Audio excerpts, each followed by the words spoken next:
Children are so innocent, they don't know about adults molesting them. Their world to them is safe until somebody shows them differently. And then someone comes along and steals their innocence. Mine was stolen in the home. But now, on the streets, they're not safe.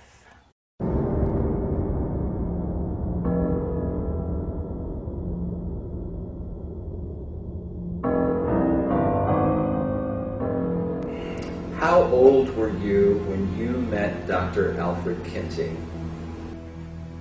It was probably in 1943 or so. I didn't know who he was. All I knew was that my dad was very excited about taking me there for an interview. You ask, what would the American public say if they actually understood the background to what became the sexual revolution, a sexual psychopath? Do you ever remember your father molesting you with a stopwatch? Yes. If the American public knew that Kinsey worked with a Nazi pedophile and encouraged his rapes of children and possibly even in eventually the murder of this one little girl. You and I are going to be doing some experiments. This man was the singularly most important individual in the decriminalization of every single law that we had ever had that protected women and children.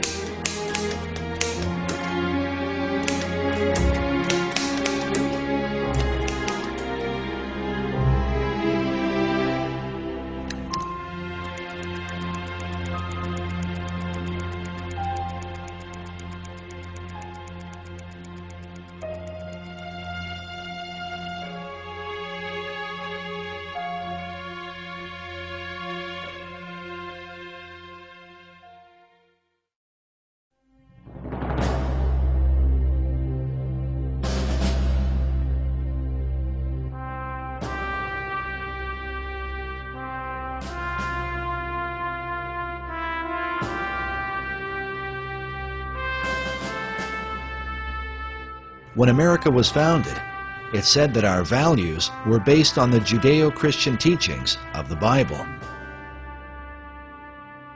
Andrew Jackson once said, "That book is the rock on which our republic rests."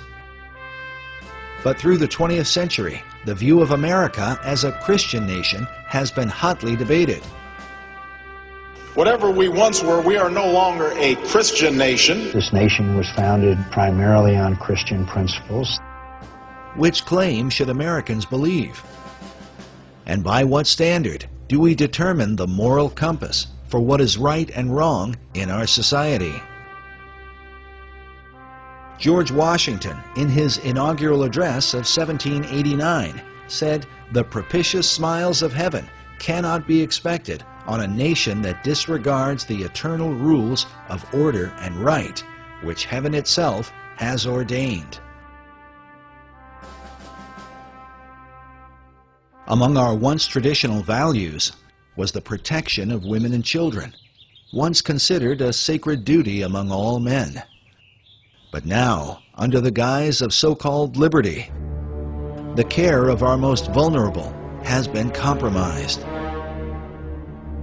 We can only wonder what the father of our country might say if he could see what is happening to the children of America today and the reasons behind it.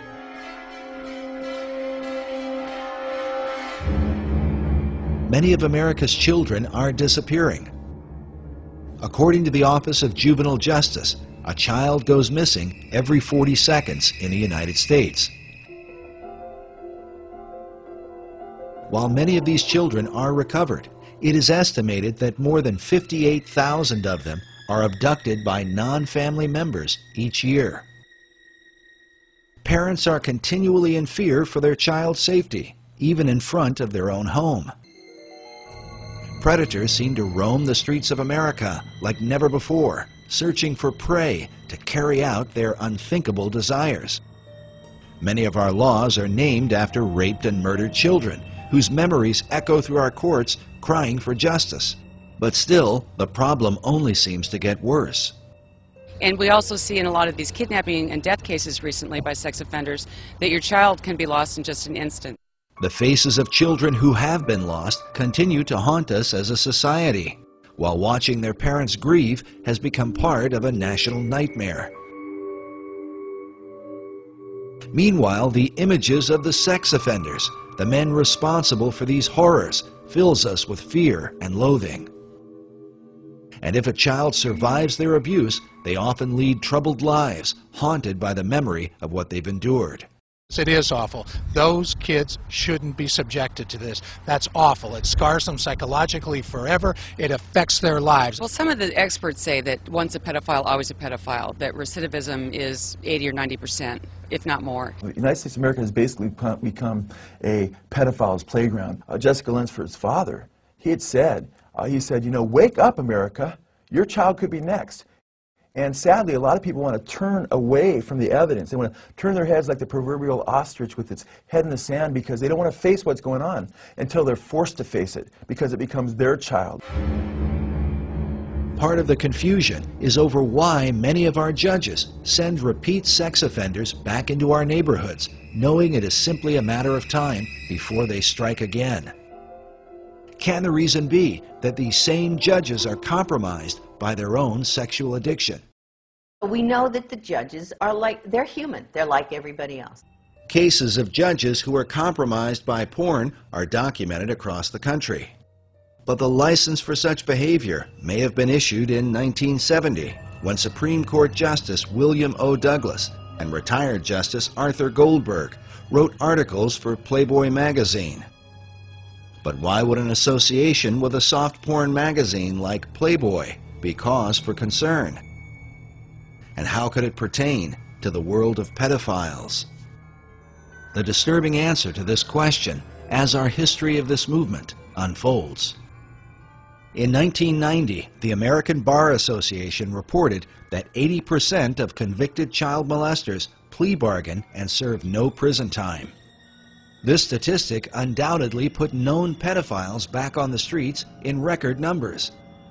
But this was a few years prior to the widespread use of the internet, where the most extreme forms of sexual perversion, and especially child pornography, have become a major factor in conditioning the next generation of sexual predators. In 2006, the law firm of Estee and Bomberger reported that the number of victims of childhood sexual abuse and molestation grows each year. This horrific crime is directly tied to the growth of pornography on the internet. They went on to say that research reveals that 77% of child molesters of boys and 87% of child molesters of girls admitted imitating the sexual behavior they had seen in pornography they had watched. Basically, people that watch porn act it out. And so with the pedophilia, sure, people are going to see it and they're going to act it out. Because of the huge impact that the porn industry has had, conservative estimates say the highest service revenue on the internet, over $3 billion a year in income just on internet porn. And those are very conservative figures. I'm sure they're much higher, with between 500 and 700 new sites coming on a day on the internet. The increase in child sexual abuse cannot be denied. We are massacring our children. It is a holocaust against our children. I've prosecuted murders, I've prosecuted child molesters, and I'll tell you, I get more up in the air when I was prosecuting about the child molester than the murder. I'm not condoning murder, it's not the right thing to do, but it's over. The person's gone, sad. But that poor little boy or girl, they're messed up for life. I mean, they're going to be carrying that baggage forever, and we as a society better start addressing that. Researchers argue that America's current problem with sexual predators is the fallout from the sexual revolution, a movement said to be inspired by the late Alfred Kinsey and his famous Kinsey reports, first published in 1948. According to the conservative organization Human Events, the Kinsey report is listed